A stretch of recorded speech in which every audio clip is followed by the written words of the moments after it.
The international sporting event I'm going to be talking about is the 24 Hours of Le Mans. Le Mans began in 1923 as a showcase for car manufacturers to prove the durability of their vehicles in competition. It's the world's most prestigious sports car race, and it lasts for 24 hours. Since 1928, the winner has been the car that travels the greatest distance in those 24 hours, and the races always run in June on the shortest day of the year. There are 4 classes of cars that compete in the 24 Hours of Le Mans. The top 2 classes are the LMP1 and LMP2, and these vehicles are purpose-built race cars that can cost millions. These cars employ advanced aerodynamics to suck them to the track. The other 2 classes competing in the race are the GT, or the Grand Touring cars. These classes are based on a highly modified version of production line sports cars. The GTE Pro are full-time professional drivers in a manufacturer team. The GTE AM are amateur drivers in private teams. The rules of Le Mans is all teams must rotate 3 drivers through their cars during the race, so the driver changes happen in conjunction with the pit stops. No one driver can be behind the wheel for more than a total of 14 hours. For LMP2, they must weigh under 2,050 pounds and be built to hold a passenger.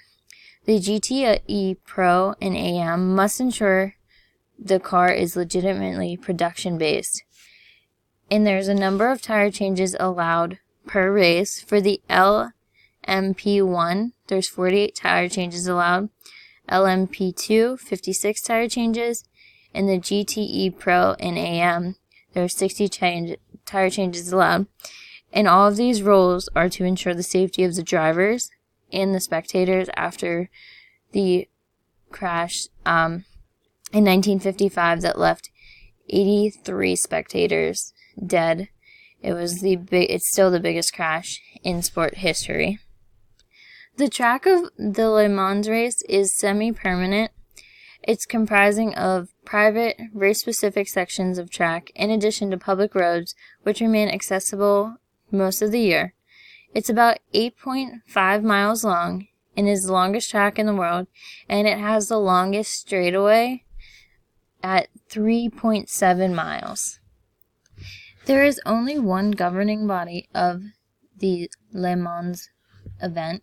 It's the French sanctioning organization, the Automobile Club de l'Ouest, or abbreviated, it's AOC. It's the largest automotive group in France and was founded in 1906 by car enthusiasts. The 24 Hours of Le Mans event is located in Circuit de la Sarthe, Le Mans, France. A lot of the cars that you'll see in this race are actually pretty well-known car manufacturers.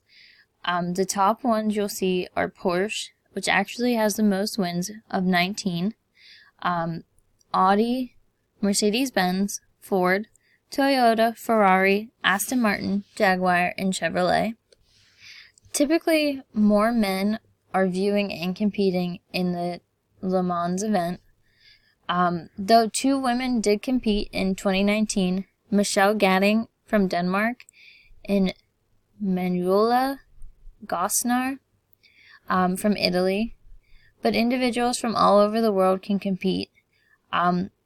Throughout the history of the Le Mans event, they've seen competitors from France, United Kingdom, United States, Switzerland, Belgium, Italy, Japan, Denmark, Germany, Canada, South Africa, Australia, and Denmark.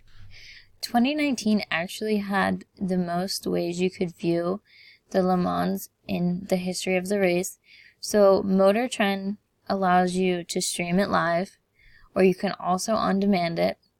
And the actual Automobile Club de l'Ouest, or AOC, has a YouTube channel where you can find snippets of the race and even behind-the-scenes events, such as when they're doing the first inspection of the vehicles.